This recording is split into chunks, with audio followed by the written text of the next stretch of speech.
Situation: Irish loyalists rise up in arms against English rule. Mission: invade Ireland and suppress the Irish uprising. Execution: use cavalry, infantry, and heavy artillery commencing 1649. Administration: the British New Model Army. Command and control: Oliver Cromwell.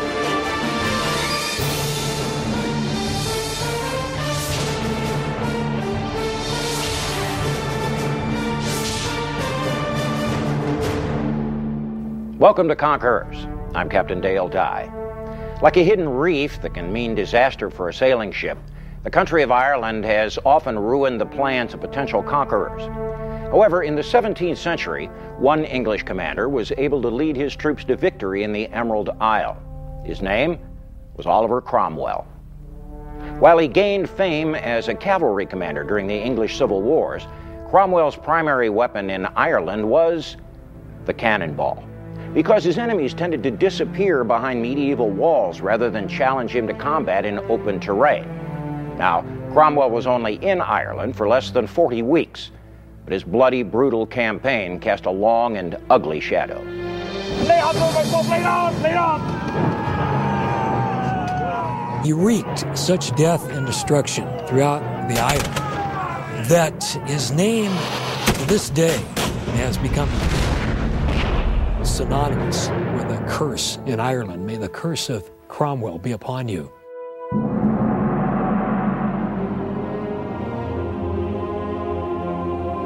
Whenever you travel around Ireland, anywhere you see a ruined castle or a ruined house, and you ask locals who was responsible, they always say, oh, it was Cromwell. Even though Cromwell might never have been there, and it probably was destroyed 200 years after his death.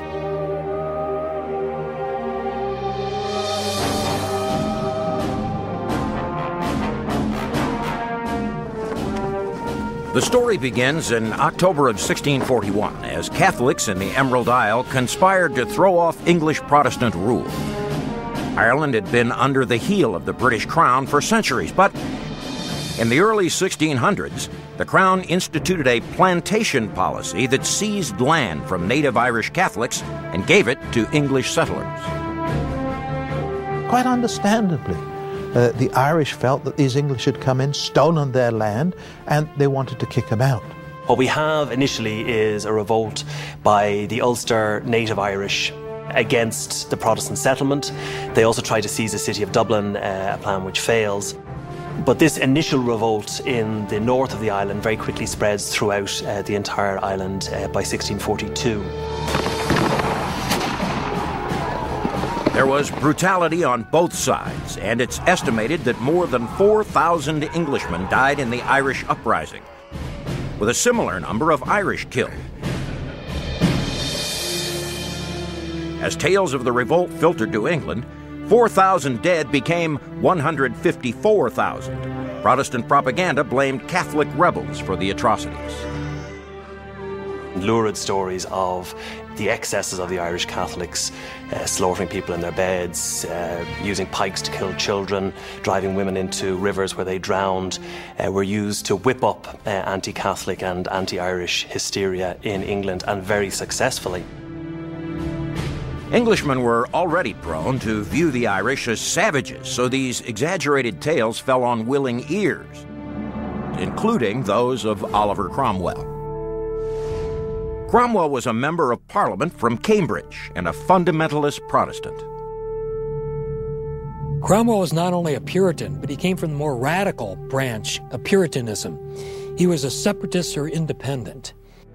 They thought the Church of England was too far gone to purify. They wanted a separate, independent church. These were the radicals within a radical group. Cromwell himself showed few signs of future greatness. He doesn't give the impression of being a gentleman.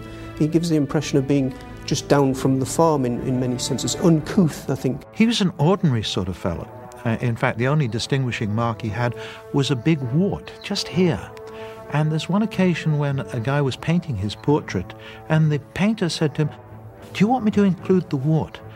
And he said, "Yeah. Paint me warts and all." With Cromwell, what you saw is what you got. The Irish uprising caused a great political crisis in England when the king and parliament disagreed over who should raise an army to quell the Irish. This blew up into an all-out confrontation. The entire kingdom was coming apart at the seams. Within a year, a civil war broke out between royalist supporters of Charles I and radical members of parliament who opposed the king, including Cromwell. He personally raised a parliamentary cavalry troop to fight the king. Cromwell was 43 years old when the Civil War began and had no military training or experience, and yet he was an instant success, rising to become a lieutenant general. He was just one of those extraordinarily gifted amateurs. He never went to the West Point because they didn't have West Points at the time. But if you look at great generals like a Patton or an Eisenhower or even a Montgomery, these people are not taught. They are great generals because of what's inside them. And Cromwell had that leadership. With the ordnance, the entire body, there to the enemy's left. Cromwell brought a peculiar intensity to the field. He could become so filled with nervous energy that he would bite down on his lower lip hard enough to draw blood.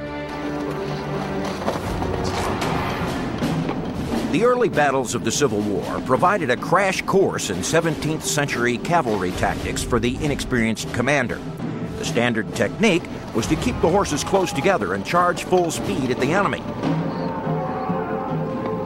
After impact, the horsemen dispersed to chase individual targets, but Cromwell made his cavalry more efficient by training them to keep together after a charge and then circle around and continue the attack. He rejects many of the old-fashioned ideas of what cavalry generalship is. He learns to use mass and weight in cavalry to charge through or crush the opposition. We're all familiar with the literary image of a knight in a full suit of shining armor.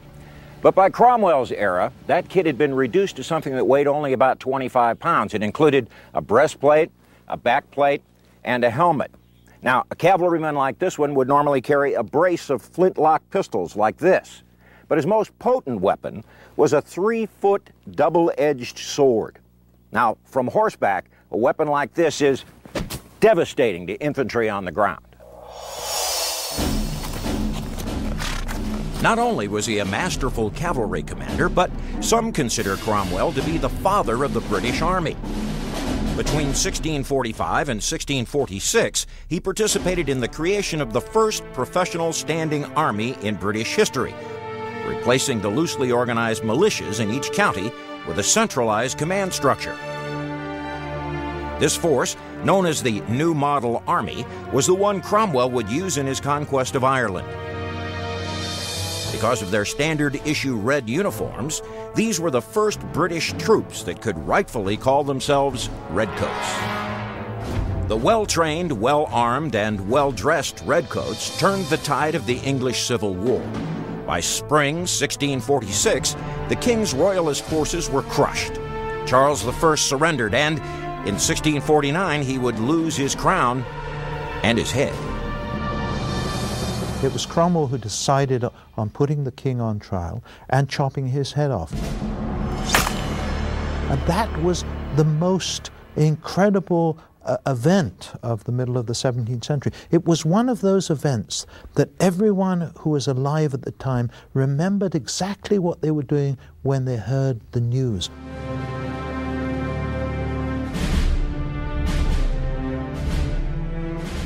Although Charles I was dead, there was still a strong royalist presence in Ireland.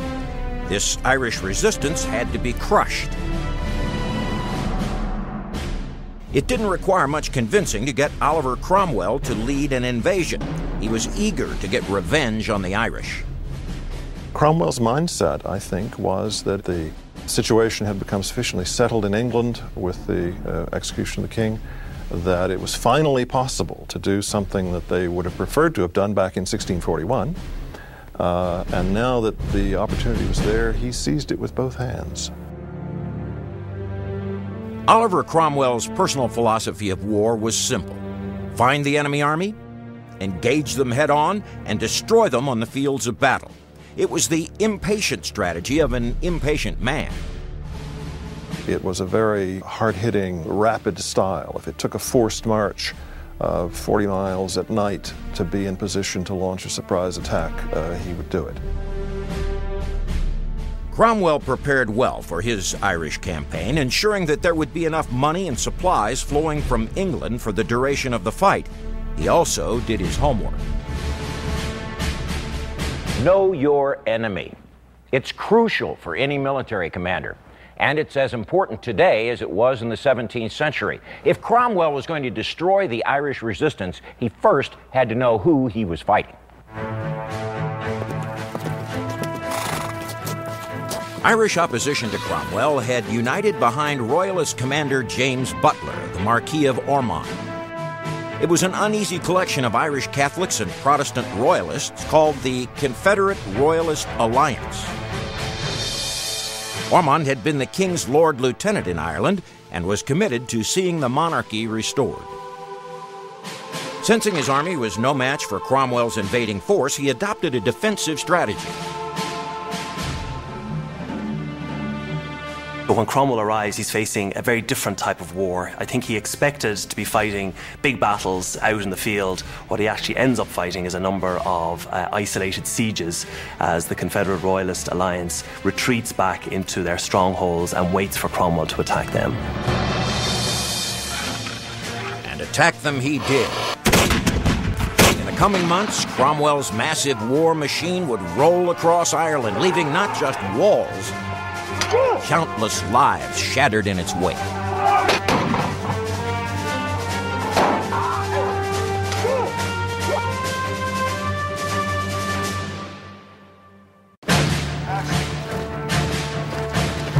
In August 1649, Oliver Cromwell's conquering war machine arrived from England near the city of Dublin, Ireland.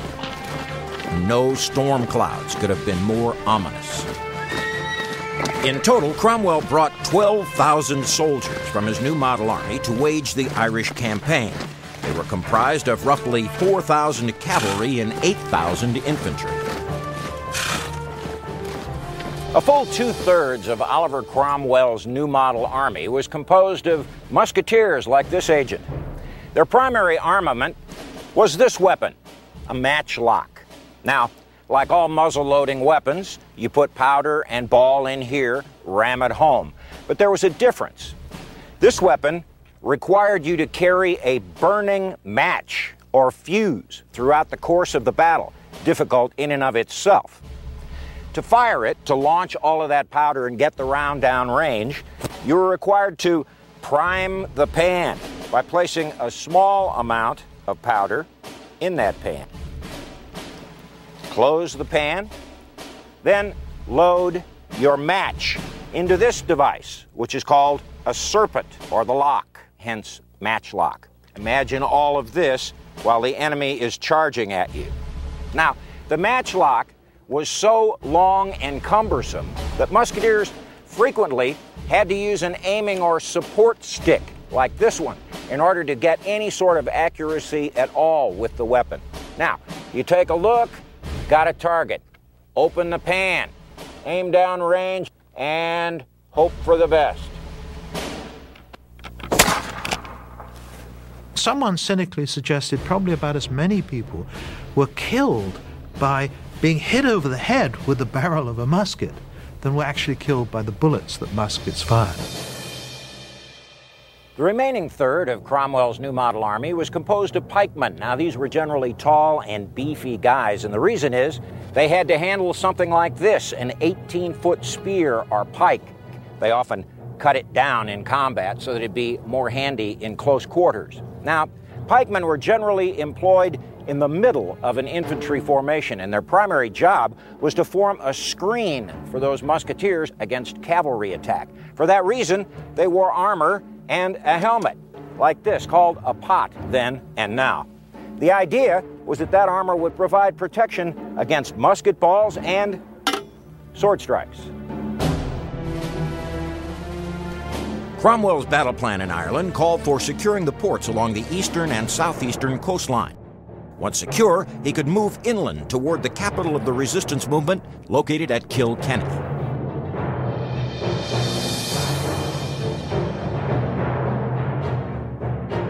For his opening attack, Cromwell decided to take out the royalist stronghold at Drogheda, 25 miles north of Dublin. Taking the strategically located town would help to secure Dublin and Cromwell's northern flank. Drogheda was well defended. The town was encircled by a wall 20 feet high and 6 feet thick at its base. To defend Drogheda, there were 300 cavalry and more than 2,000 infantry. To open the attack on Drogheda, Cromwell placed his batteries south of town, one to the east of St. Mary's Church, the other on this high ground that today is known as Cromwell's Mount. It took 2 weeks for Cromwell to set up the enormous gun batteries, the largest of which, the cannon of 8, fired a shot weighing more than 60 pounds. There are very few modern defences in the 17th century in Ireland at this time. Many of the towns and cities, and Drogheda would have been a perfect example of this, have simple medieval curtain walls. They're very high, but they're not that deep. And what they're actually designed to defend against are people who are trying to scale the walls, be it through ladders or whatever way, trying to get over the walls. What they're not built to defend against is artillery. And fire!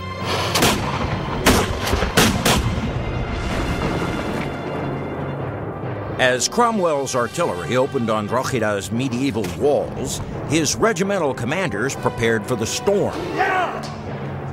In a military tradition of the day, they drew lots to see which regiments would lead the charge.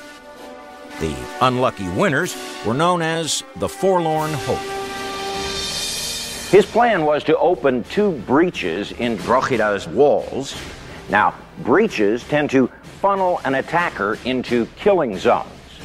Multiple breaches, or 2 entry points, force the defender to divide his effort, and they give the attacking force more opportunity to exploit the breach. By early evening, 11 September 1649, Cromwell's cannons had opened 2 breaches in the castle wall. Then Cromwell gave the order to charge. Amid hymn singing and war cries, the Forlorn Hope surged toward the wall.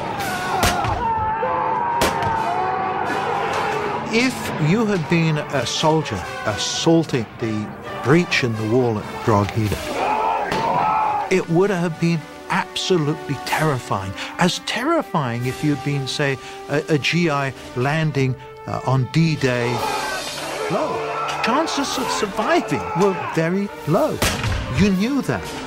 Brutal, bloody and nasty warfare. Because those at the back can see what's going to happen to them. Those in the middle are stuck and they can't do anything about it. Those at the front are fighting for their lives. You had to climb over not just walls which had fallen down and stones, but dead bodies all over the place to get through this narrow gap. Cromwell watched from the rear, furious as the first assault was repulsed. When a second assault failed to penetrate the town, he'd seen enough. Cromwell, after seeing that his men were now wavering, led the 3rd assault himself, right into the breach in the wall.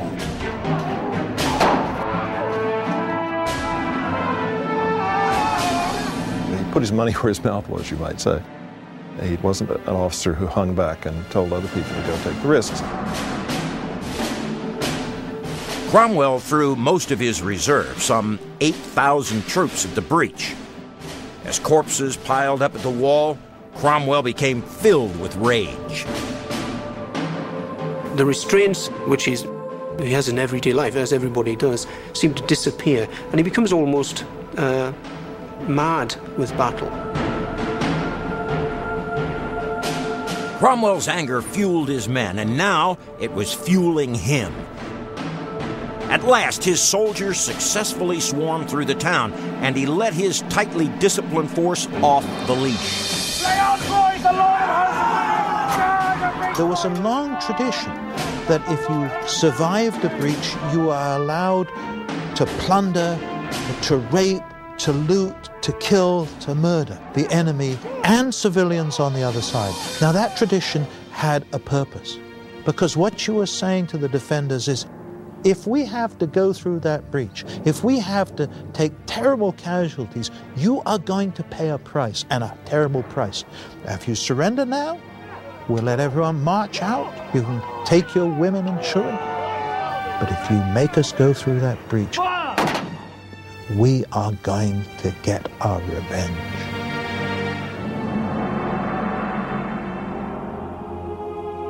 In the hours that followed, Cromwell's troops carried out a massacre here within the walls of Drogheda. It's been the subject of controversy ever since. Many of the town's defenders were killed right here on Mill Mount, where they'd retreated. Some parliamentary officers offered quarter, but Cromwell himself rode up and said, "Take no prisoners." In most circumstances, the honourable way of dealing with them would be to take them prisoner. But Cromwell chose the harsh line here, though some would say he was, as I say, within the accepted rules of war at the time. Around 100 Irish soldiers retreated to the steeple and roofs of St. Peter's Church. Cromwell personally ordered the pews to be piled like firewood and set aflame. The Irish soldiers were burned alive. In total, somewhere between 2,000 and 4,000 people died within the walls of Drogheda. There's no doubt that what happened was a massacre. Cromwell lost control. He lost control of himself and of his army, which, at the end of the day, is not what a general's supposed to do. Cromwell can certainly be faulted for succumbing to the bloodlust of the moment and losing his self-control, but he also thought the shock and awe of Drogheda might shorten the war by showing the Irish that resistance was futile.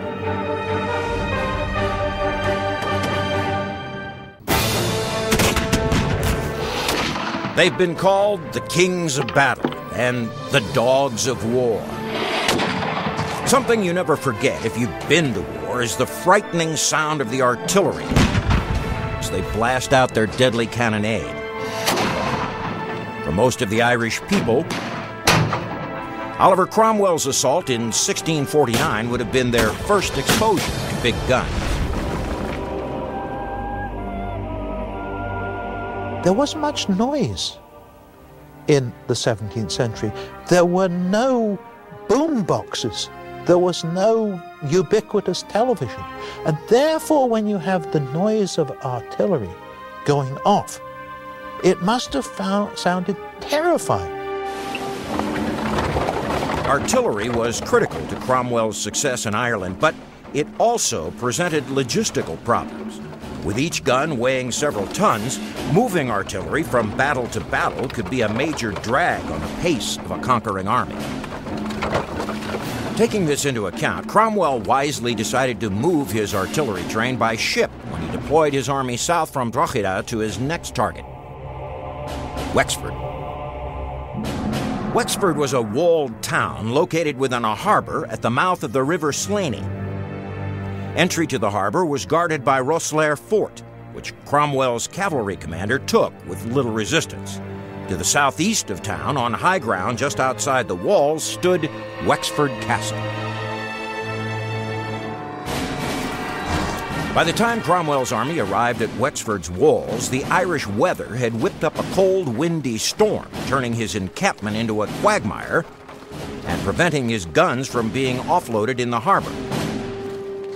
With winter fast approaching, Wexford would make ideal quarters for his ailing troops. So Cromwell would need a repeat of Drogheda, a swift campaign using artillery to breach the walls and a fierce assault to seize the town. By now, of course, the inhabitants of Wexford have heard about Drogheda and don't want to have that experience. The governor of the town was under pressure from the townspeople to surrender, but he was waiting to see if the royalist general Ormond would deliver reinforcements. The governor tried to stall Cromwell through negotiation. But Cromwell preferred to let his artillery do the talking. When the weather allowed, he began to offload his big guns and emplace them here on this piece of high ground south of town, known today as Treespan Rock. His first target, Wexford Castle. On the same day, Ormond arrived with reinforcements. Ormond himself stayed outside the town to watch the proceedings from the north bank of the river. His heart must have sunk as Cromwell's gunners opened up with 8 cannons and 2 mortars, firing 100 shots in all.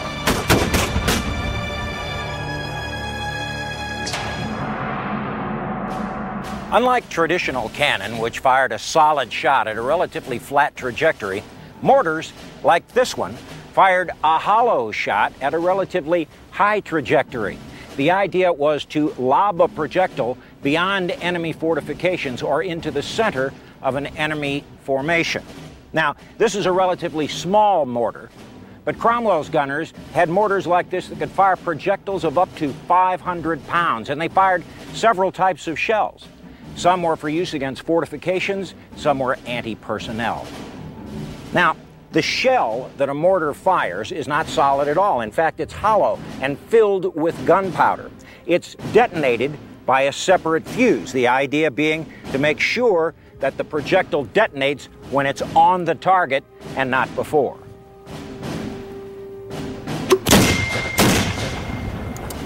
Now, Cromwell's gunners took to calling these shells grenados, but the Irish referred to them as bombs, which is the first use of what's now become a relatively common word. Again, medieval Irish stone proved no match for modern English lead. By noon, several breaches had been made in the castle walls. Once again, the town governor opened negotiations with Cromwell for a ceasefire. While this was happening, the commander in charge of Wexford Castle opened his gates and turned over the keys to Cromwell's men. Chaos ensued. Another rout was on. This takes place while Cromwell is in negotiations with the leaders of Wexford for the surrender of the town. Cromwell knows nothing of this, and therefore the attack on Wexford takes place, if you like, almost without his knowledge. This market area is known as the Bull Ring. It was here in 1649 that the defenders of Wexford were slaughtered. There was no stopping the Cromwellian onslaught. So again, we have the killing not only of the entire garrison, but also of civilians, as happened at Drogheda. His only comment on this after it's taken place, again, is that this is the righteous judgment of God on these barbarous wretches for their behaviour during the 1640s. Cromwell's army left the town too ruined to serve as winter quarters. So they had to march on. It became clear that no Irish army would challenge Cromwell in the field. He'd been forced into siege warfare. Cromwell had little experience with sieges, and his explosive personality was hardly suited to a siege mentality.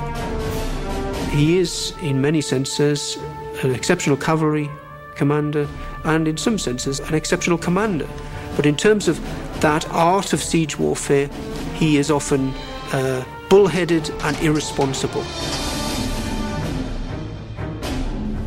Cromwell's next major target was Waterford.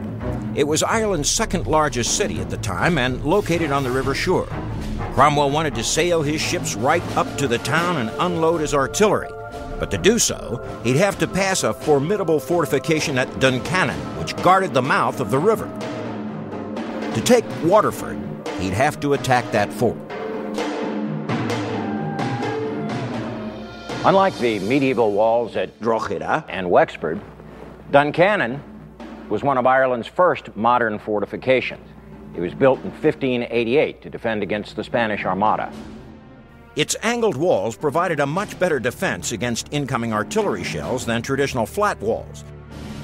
It also gave the defenders a better platform for firing their cannons against a besieging force.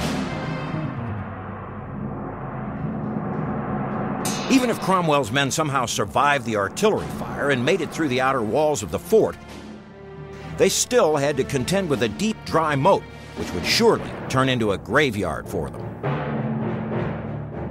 Further complicating Cromwell's plans, there was no safe port near Duncannon to land and unload his heavy siege cannons. That left him with only his small field guns for the siege. Ready! And fire! Cromwell's small guns were no match for the angled walls of Duncannon. True to its design, the fort could not be penetrated. At that point, Cromwell's tactical ineptness as a siege commander starts to come into play. This tactical bullishness is, when met with resistance, not the only way forward, and he can't think of another solution. That's all he's got in his locker, as it were. Unable to make any progress, a frustrated Cromwell was forced to call off the siege of Duncannon. Cromwell's prospects of taking Waterford were now in question.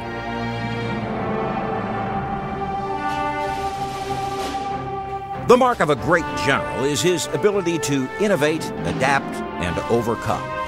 If Oliver Cromwell still hoped to conquer Ireland, he'd have to do just that.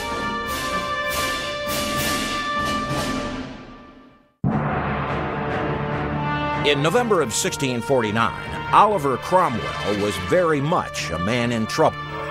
He'd come to Ireland in search of one large, decisive battle. The enemy wouldn't give it to him. What was supposed to be a quick, conquering campaign was dragging on. Through attrition, his 12,000-man field army had been reduced to only 3,000. He's losing men, not necessarily from combat, but from disease. Ireland is a place in the 17th century that punishes large armies, and small armies can't survive. Dysentery, other diseases sweep through the ranks very early on in the campaign. Frustrated by his failed effort to capture the fort at Duncannon, Cromwell's plan to seize Waterford by sea had to be completely retooled. Instead of moving troops and supplies up the river from the south, he would have to bring them overland from the north. Only one enemy could stop Cromwell's advance now, and that was the Irish weather. Heavy rains came, which made moving troops difficult and rolling in heavy siege guns nearly impossible. By 2 December 1649, Cromwell realized that a siege of Waterford under these conditions would be unwise. With that, Cromwell withdrew his forces and gave up his campaign to attack and take Waterford.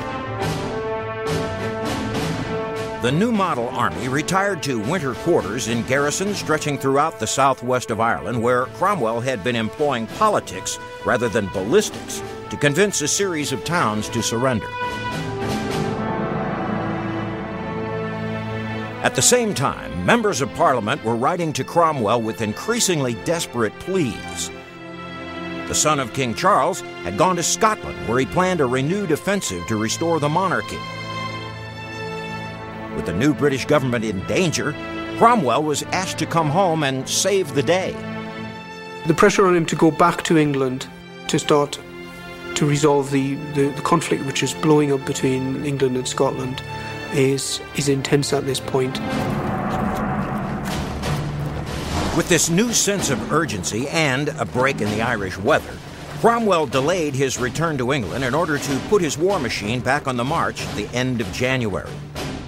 Waterford had proved too difficult to capture, so Cromwell set his sights on Kilkenny, the seat of power for General Ormond and the center of the Irish resistance. Now, Cromwell began the most complicated maneuvering of his Irish campaign. He split his forces into two main columns, forming a huge pincer. With that, Cromwell crushed all resistance in his path and converged around Kilkenny in late March. Victory at Kilkenny would require seizing both the town and Kilkenny Castle, which had the added significance of being General Ormond's home. The castle stood on high ground overlooking the River Nore. A wall connected to the castle spread out to surround the adjacent town. Cromwell's first move was to send a detachment of redcoats to set up a cannon battery outside the south wall. They opened a breach. Charge! Cromwell then ordered his infantry to assault. And Cromwell kept up the pressure for several days, sending more infantry assaults into town and blasting a second breach into the walls. On 27 March, the governor of Kilkenny finally surrendered, both the town and the castle. While the surrender of Kilkenny was an important victory for Cromwell, the Irish were not yet conquered. A fierce pocket of resistance existed in the nearby town of Clonmel. For his final battle in Ireland, he would attack them. In late April 1650, Oliver Cromwell's rejuvenated army of 8,000 soldiers and 600 cavalry arrived at the walls of Clonmel on the banks of the River Suir. The name Clonmel, it seemed, would now be added to the bloody toll begun at Drogheda 7 months before.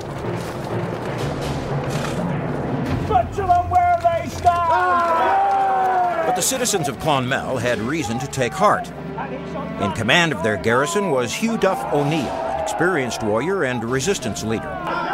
He had 2,000 men under his command, mostly Irish Catholic troops from Ulster. The most disciplined, the most successful, the most experienced troops that the Irish had were these Ulster Irish forces. Hugh Duff was one of the few commanders that seems to be able to take on Cromwell and seems to be confident in taking him on.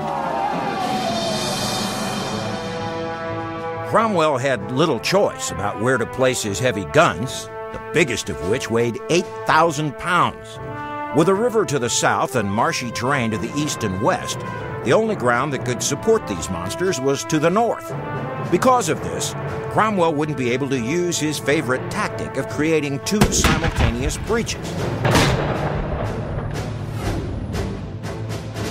This didn't worry Cromwell, although it should have, since it meant that O'Neill could focus his defense on one killing zone instead of two.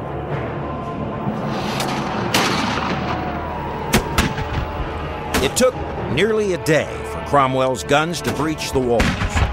The plan was to send the infantry in first.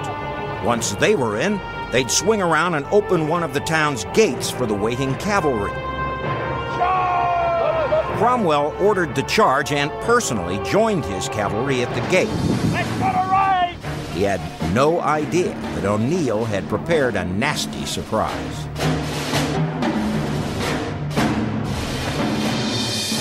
Now, here's Cromwell's tips for conquerors. Be brutal and violent in your opening attack to instill fear and demoralize your enemy. Outman and outgun your enemy. Use heavy artillery wherever possible. Secure unbreakable supply lines. They are your lifeline. In the spring of 1650, Oliver Cromwell's redcoats began their defiant charge into the town of Clonmel, the latest target on their campaign to conquer Ireland. Intoning hymns and psalms as they charged, they poured through the breach, God's army storming its way to yet another victory. But the Irish commander of the garrison, Hugh O'Neill, had other ideas. He had laid a trap. Behind the city walls, he'd constructed two walls perpendicular to the breach and one parallel to it, forming a pen. Atop the walls, O'Neill placed his artillery and men. Once Cromwell's men charged through the killing zone, the Irish were able to fire down on them like shooting fish in a barrel. The guys following into the breach didn't know that their colleagues were trapped inside the wall, so they kept on pouring in, pouring in, pouring in. O'Neill had built the walls of his trap with firing steps, allowing musketeers to fire, then duck down and reload while another man stepped up to discharge his shot. Other musketeers fired down from the windows of surrounding houses. Death came in many ways to Cromwell's soldiers who were caught in O'Neill's trap. Some were stabbed with pikes or slashed with scythes. Others were crushed by timber blocks hurled by an improvised catapult. Still others were mutilated by cannons firing chain shot. This is what's known as chain shot. It's essentially two cannonballs joined by a length of chain. When this was fired, it would spin through the air and cut a bloody path through an enemy formation. Even if the chain broke, which it often did under the impact of firing, it simply turned the cannon into the ultimate shotgun. It may be that war is hell is the ultimate cliche, but the fighting in the breach at Clonmel sure came close. When the town gates didn't open quickly, Cromwell sensed that something was going wrong with the assault. He rode over to the breach to see for himself and was furious to see his men retreating from the wall. Cromwell urged his infantry to fight on, but for the first time, his charisma had no effect on his troops. So he ordered his cavalry to dismount and sent them into the breach. Cross swords, charge! Yeah! He really just has one tactic, which is to blast the walls and charge in. Now that works successfully at Drogheda and to some degree at Wexford as well. At Clonmel, it goes disastrously wrong, and Cromwell really doesn't have a plan B. Fighting continued inside the walls for 3 hours before Cromwell was forced to admit defeat and call off his assault. Fall back!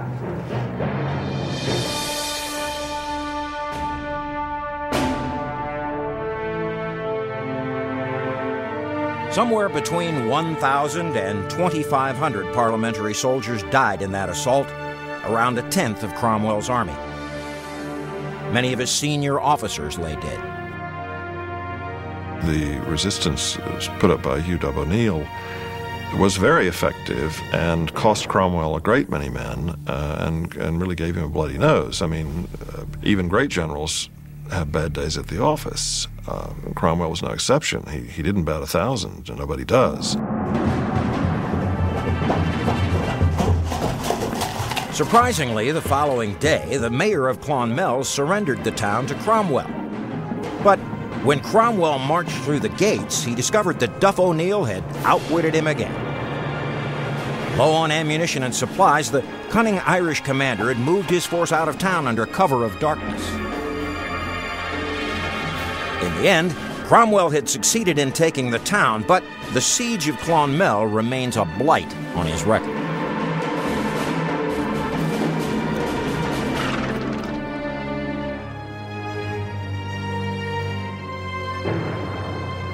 After Clonmel, Cromwell finally gave in to the mounting pressure to return to England. He departed Ireland on 26 May 1650 to prepare for war against a royalist invasion force in Scotland. He left the Irish campaign in the hands of his son-in-law, Henry Ireton. Under Ireton's command, the Redcoats were finally able to take the town of Waterford. It took more than 2 years, but town by town, Oliver Cromwell's new model army eventually conquered the entire Emerald Isle. Military victory didn't spell the end of Cromwell's intervention in Ireland. After the war ended, he set in motion what became known as the Cromwellian Settlement. It was a plan that saw the land of 3,000 Catholics seized and turned over to English Protestants. This left a legacy of bitterness for hundreds of years. That bitterness and dispossession has made it impossible to establish good relations between Ireland and England, and that legacy is with us, at least to a degree, to this day.